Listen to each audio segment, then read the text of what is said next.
C'est au pied de ce buste, qui n'a rien d'un fossile, que commence la visite de la galerie de paléontologie.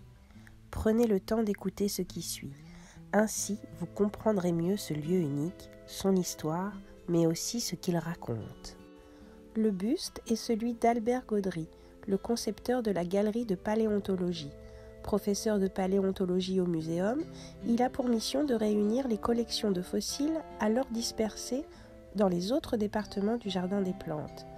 Celui de zoologie, l'étude des animaux, celui de botanique, l'étude des plantes, et celui de géologie, l'étude de la terre. Il a surtout la volonté de faire connaître au public la paléontologie qui est encore, à cette époque, une discipline toute nouvelle. Albert Gaudry crée en 1885 un premier musée de paléontologie dans un hangar attenant aux anciennes galeries de Cuvier. À partir de ce moment, et pendant plus de 20 ans, il réunira des collections en provenance du monde entier. Plus de 110 ans après l'inauguration, cette galerie ne semble guère avoir changé. Pourtant, des réaménagements ont été réalisés pour installer des nouvelles espèces au fur et à mesure de leur découverte et de leur acquisition par le muséum.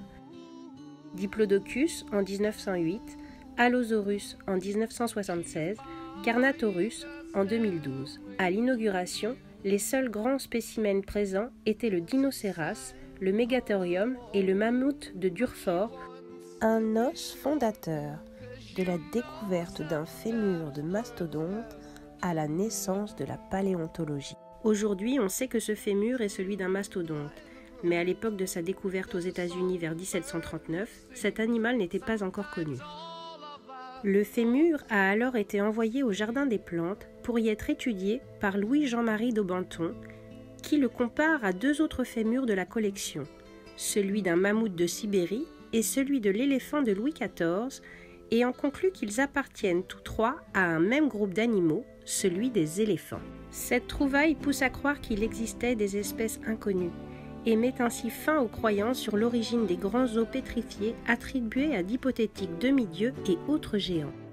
Reprenant les résultats de Daubenton et s'attachant à comparer les dents des trois spécimens plutôt que leurs fémurs, Georges Cuvier suggère, en 1806, que l'animal étudié n'existe plus et qu'il appartient à une espèce disparue. Il le nomme alors mastodonte, un nom inspiré du grec pour désigner les dents en forme de mamelle de l'animal.